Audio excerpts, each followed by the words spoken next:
Regular taxi का था वो BTC जो है वो अपना रही है और तमाम कवानीन को तोड़ रही है।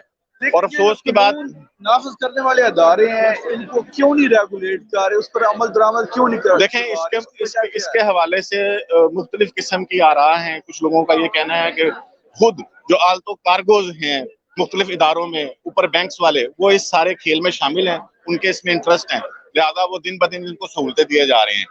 फिर कुछ कवानीन के अंदर ऐसी लचक होती है कि जो किसी न किसी मौके के ऊपर दूसरी पार्टी को भी ये मौका दे देती है कि वो इसका फायदा उठाएं। इदारे अगर पहले दिन से कंट्रोल करते तो ये सूरत हाल ना आती। अफसोस का मुकाम ये है कि यहाँ जर्नालितात, दी कतलूनिया, बल्दिया बार्सिलोना, इन सब की नेग्लिजेंस की वजह से मजदूर का गिरेबान पकड़ रहा है। मुझे अफसोस होता है हर उस मौके के ऊपर जिस वक्त एक टैक्सी ड्राइवर जो है वो काबीफाई के ड्राइवर के साथ गुत्थम गुत्था होता है।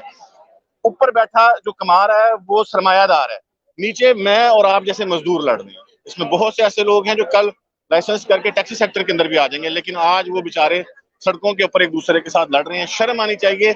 एक इंटरनेशनल सिटी है बार्सिलोना, आप यहाँ पे मिलियंस के हिसाब से टूरिस्ट को बुलाते हैं और वो उस वक्त शर्म का मुकाम होता है जिस वक्त एक मुसाफिर गाड़ी में बैठ रहा है और एक दूसरे को वो गालियां निकाल रहे हैं, वो इस शहर का इमेज जो है वो भी गंदा कर रहे हैं। अच्छा, आप ये बताएं, जो 15 मिनट का जो टाइम लिमिट रखा गया था, क्या उस पर अमल दरामद? उसकी मुकम्मल तौर पर धज्जियां उड़ा दी गई हैं। 1 मिनट के 15 मिनट को तो छोड़ें, आप सड़क पर जाते हैं उनको हाथ का इशारा करे, वो ब्रेक करके सवारी को बिठा लेते हैं, तो कोई कंट्रोल नहीं है।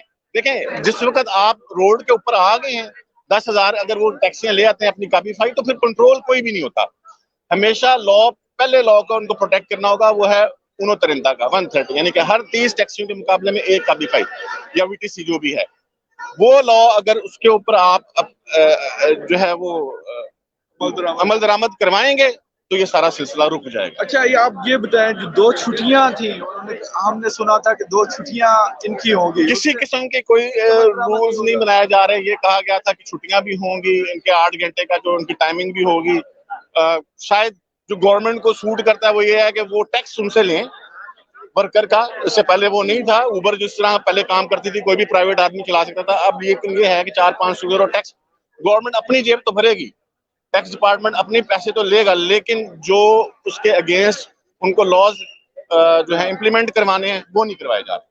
अच्छा, आप ये बताएं कि क्या आपका ये सिंगल एजेंडा है या दूसरा? हमने सुना है कि बहुत सारे लोग बात कर रहे हैं सेक्टर की अपनी एप्लीकेशन होनी चाहिए, इस बारे में आप देखें, सेक्टर की ऐप जो है वो इसकी आवाज उठ रही है, लेकिन उसके लिए यहाँ पे आज जहाँ पे हम आज खड़े हैं वो मुनासिब जगह नहीं, वो प्लेटफॉर्म। हमें वो जंग लड़नी है आर्या ऑफिस के बाद। उनको मजबूर करना है जिनके पास हमारा पैसा है, टैक्सी ड्राइवर्स का मिलियंस के हिसाब में सेक्टर की ऐप उनको बनानी है। लेकिन हर ऐसे एहतजाज के मौके ऊपर ये सब चीजें खुल के सामने आती हैं। पिछले चंद दिनों से आप देख रहे हैं गाड़ियों के पीछे इश्तिहारात लगे हुए हैं सेक्टर की ऐप बनाने के मुतालिक, तो ये मुतालबा दिन ब दिन जोर पकड़ता जा रहा है। ये एक औजार है, टूल है मॉडर्न टेक्नोलॉजी के साथ मुकाबला करने का, लेकिन इसका हरगिज मतलब ये नहीं है कि सेक्टर की ऐप आ जाएगी तो हम काबीफाई को जो है ना वो इजाजत दे देंगे कि भाई आप भी काम करें। उनको अपने उसी पोर्शन पे जाना होगा 130 का, और जब ये 2 साल की इनको रिबेट मिली थी वो खत्म हो रही है। इनकी एंट्री उर्बाना सर्विसेज होंगी लोकल शहर के अंदर, जो है वो लाइसेंसिया उर्बाना जिसको बल्दिया बार्सिलोना इजाजत देगी वो ही इसमें हिस्सा ले सकेगा, दूसरे लोग इस किस्म की जो है सर्विसेज नहीं उठा सकेंगे। जी, बहुत शुक्रिया। ये थे हमारे साथ सैयद शाह साहब, बहुत शुक्रिया सर आपका। इस टाइम हम मौजूद है जनाब प्लाजा सान जोइमे में। इधर आप देख सकते हैं मेरे पीछे काफी लोग हैं।